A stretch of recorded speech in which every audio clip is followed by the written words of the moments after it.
Kalau Allah Maha tahu, kira-kira Allah tahu nggak siapa yang masuk surga dan siapa yang masuk neraka? Harusnya tahu dong. Tahu. Tahu. Berarti kalau kita sudah diketahui masuk surga dan masuk neraka, ngapain kita ibadah? Iya. Logikanya Itu pertanyaan para sahabat kepada Rasulullah. Ya Rasulullah, kalau seandainya semua sudah dituliskan oleh Allah, siapa yang lahir nanti jadi orang jahat pada matinya, siapa yang lahir nanti jadi orang baik pada saat matinya, ngapain kita ibadah? Karena kalau kita ibadah susah-susah, ternyata kita sudah dicatat sebagai orang yang jahat. Ternyata masuk neraka juga, untuk apa ibadah? Dan kalau kita sudah tercatat nanti matinya sebagai orang baik, maka ngapain juga kita beribadah? Karena sudah pasti nanti masuk surga juga. Rasul langsung membacakan surat Al-Lail.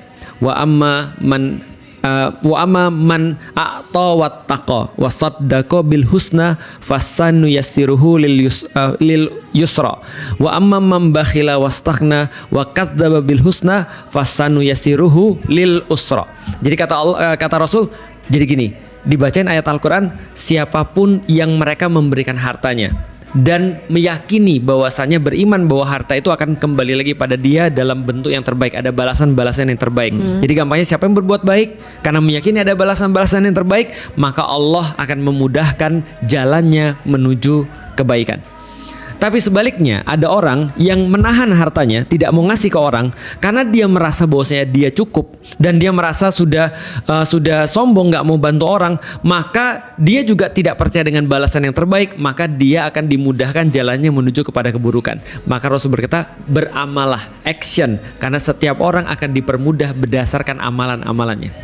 dipermudah dari sesuatu yang sudah ditentukan dari awal, apa fungsinya? Nah, artinya Rasul ingin membawa pengetahuan dan pertanyaan para sahabat daripada sesuatu yang mereka nggak tahu menjadi sesuatu yang mereka tahu. Bingung lagi? Oke. Ya gue masih bingung. Jujur. Nih, coba lihat ya. Karena masih premis utamanya semua sudah ditentukan dari awal. Jadi Allah udah tahu siapa yang masuk surga, siapa yang masuk neraka. Itu pembahasan manusia tuh. Jadi pembahasan manusia itu senantiasa melibatkan ada 3. Ada past, ada present, ada future. Ya, pemahaman kita memang sebatas itu. Segitu kan ya. Maka kita akan selalu melihat kalau Allah sudah menentukan di future, ngapain terus kemudian Allah seolah-olah terus kemudian ngasih kita pilihan. Padahal future-nya sudah fix seperti itu. Nah, oke, kalau gitu aku mau tanya nih. Coba aku pegang dulu nih. Nih ya. Aku pegang mukanya Feren di sebelah kanan, aku pegang mukanya Koi di sebelah kiri. Gitu kan ya. Kalau aku kemudian ganti begini, teman-teman tahu nih seperti apa terus kemudian perubahannya.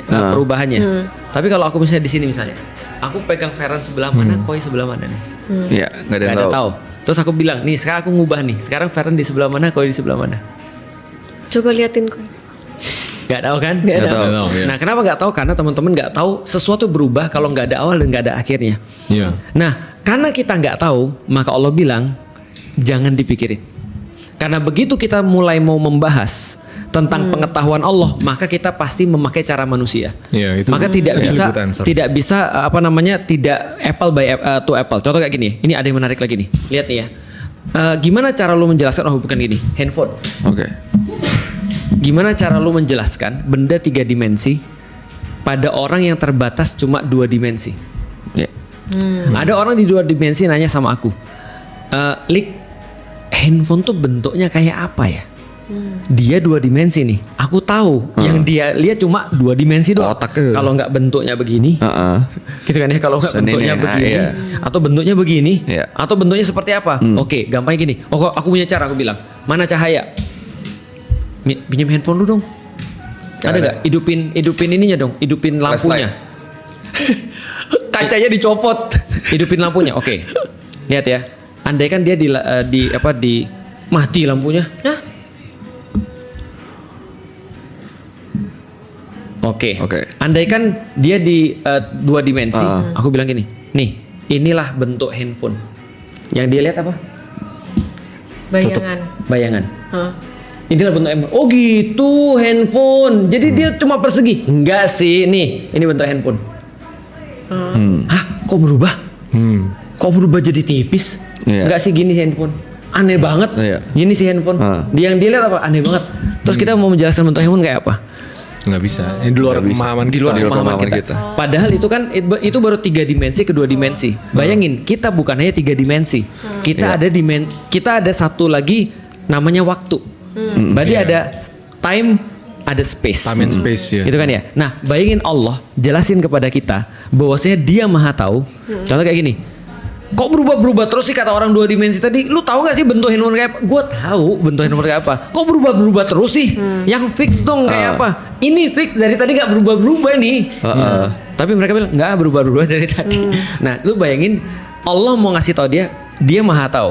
Di titik satu lagi dia mau ngasih tahu dia, pengetahuanku yang Maha Tahu tidak menjadikan Anda tidak punya kuasa untuk memilih, karena aku juga ngasih kepada kalian kuasa untuk memilih. Tapi karena kalian tidak tahu ujungnya seperti apa, jadi jangan sok tahu. Beramalah, itu kata Rasul.